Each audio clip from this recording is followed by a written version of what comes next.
Hi, everybody. It's Mr. Gray here. Thank you again for another great week of school, short and rainy this week. Thank you for attending open house and getting to celebrate the hard work that your students do on a daily basis, and just getting to, be together and see that. It was great to see you, and great to see you, as a family together. It was great. So thank you very much for coming to that. As always, there is a ton going on right now. It's a bit of a sprint to get to spring break. So much to do.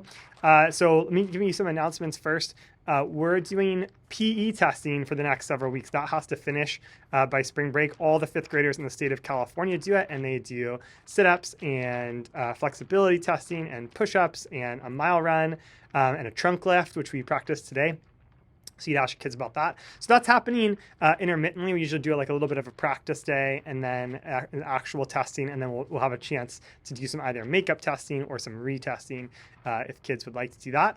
We're also doing the mile run on several days over the next few weeks. Essentially, 3 out of the next 4 Mondays, the kids are running the mile. So that is February 26th, this upcoming Monday, then the Monday after that, Monday, March 4th, and then Monday, March 18th. We'll run a mile. The kids will get a time, and I'll take the best time. And it's nice because they get more than one chance to kind of see what they can do. So please bring running footwear and attire on those days, so on the Mondays. And then also the Jogathon is next Friday, March 1st. The kids should have brought home a pledge sheet for that. And if you can do that, that's really great. It's a huge fundraiser for the school and supports the teachers a lot and the classrooms.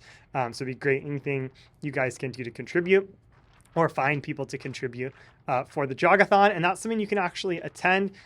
Tentatively, our Jogathon time is 11:15 to 11:45 in the morning on Friday, March 1st. I'll let you know if that changes, but for now, that is the time. And I think you may have gotten an email. They're asking for volunteers as well, and it's in my updates page to sign up as a volunteer. Also, there's a link on the updates page to sign up for Irvine Junior Games. A fantastic program and day to do some events. We already talked about it in class. You don't have to think that you are the world's best athlete or that you're going to win a medal. That might not be your goal at all. You just might want to go participate, and it's really fun to do that. You can do up to 3 events: a short running event, a long running event, and one of the field events. So it's a great thing to do and sign up for.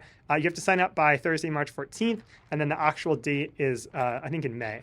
And then finally, I sent you an email yesterday about Walk Through the American Revolution. That's going to be this kind of an on-site field trip / activity that's coming up on Wednesday, March 20th. The kids found out yesterday who their character or event is that they're representing. It might have some information about colonial wear or costume ideas. They don't have to be bought costumes. They could be made. I know in years past, lots of times the costume is like black pants, white socks, white t-shirt. For boys is like a colonial outfit right there. And so there's some other ideas both for girls and other for boys that I sent to you. And there's also a link on the updates page about that. And there's also pictures to do it. So they might have a prop that they can make. If they have any questions, if you have any questions about the costume, you can reach out to me. The kids can check in with me. I was already answering some questions about that, but they'll have a little character or event or thing to discuss. And then it's a really fun day. They have different teams and they act out different battles. Parents are not invited to that one simply because our NPR is too small and we just do not have the room. Maybe that'll be something that changes in future years with our new NPR, but other than that, it will be a really great day. And that will be first thing in the morning on Wednesday, March 20th. So the kids can come to school dressed and ready to go for that day. On to the academics.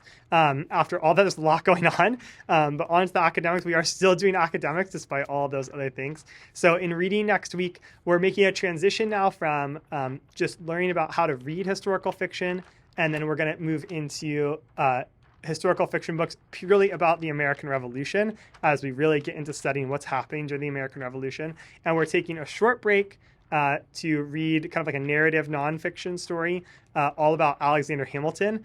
And we're doing that just to kind of build up some background information on the people and places of the Revolution before we jump back into historical fiction and read some American Revolution fiction.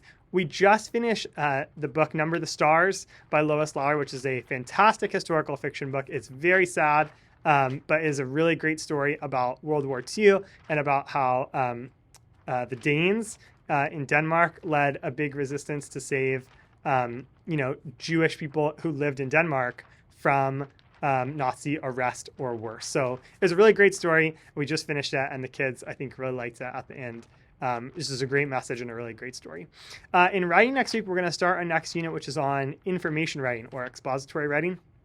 That's the big type of writing we haven't done yet this year, and that will take up our time until spring break. We're going to end up spending kind of focusing on a topic related to the American Revolution, perhaps even a person. But next week, we're going to start just by kind of brainstorming ideas and thinking about both individually and a class, what we could work on. That's probably all we're going to get to next week before we actually get into writing. In math, we're going to do a reflection on the CML test we took yesterday, and then we'll start our next unit, which is shapes on the coordinate plane. So we'll start just talking about shapes and classifying different types of quadrilaterals, and then we'll actually get to the coordinate plane. They're also going to take the STAR math test next week, and then the STAR reading test will be the week after, and that'll be the last time they take both those this year. In social studies, we're continuing looking at the road to revolution. So we started with all these big acts, the Stamp Act, the Sugar Act, the Quartering Act, laws that Britain put on the colonies that they were trying to exert more control and pull more revenue out to pay for running the colonies from thousands of miles away. That made the colonists progressively angrier about that. The colonists retaliated in lots of different ways. The Boston Tea Party, and also just intimidation of tax collectors, and kind of collecting together and talking about what a united states might look like as opposed to all these different colonies. And in response to that, Britain put more laws and more control on, which made the colonists angrier, and so on and so forth. So that's really what we're studying. We've reached the point now next week where we're going to actually talk about the actual revolution itself, and then start to get into the Declaration of Independence. So we're right in this area of 1776 and learning about Alexander Hamilton and starting to read historical fiction books about the Revolution and getting ready for the walk through the American Revolution. It is very much, late 1700s time in our classroom, which was really fun. The kids will go to science lab with Mrs. DeMarco, and believe it or not, there's even more. The kids are going to start a leadership project that will take their time all the third trimester. They're going to be actually doing something on campus and then eventually presenting about it to our class. So only all those things are going on.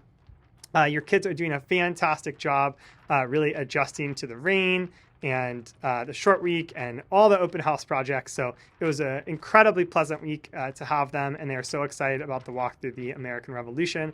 And there's so much to happen. There's so much to come in a very short time to spring break. So it'll be a lot of fun, but there's a lot going on as usual. As always, send me your questions, comments, concerns, anything like that. I'm working on finishing the second trimester report cards. There might be one or two more things that get graded. And then I think the report cards don't come out for quite a while, maybe like the second or third week of March. But I think I only have 1 or 2 more weeks to finish that up. So just a couple more grades, and then we're into the third trimester, the final trimester of 5th grade. Wow, things are moving. Next week is March. I hope everybody has a really great weekend, and I'll see you next week. Bye-bye.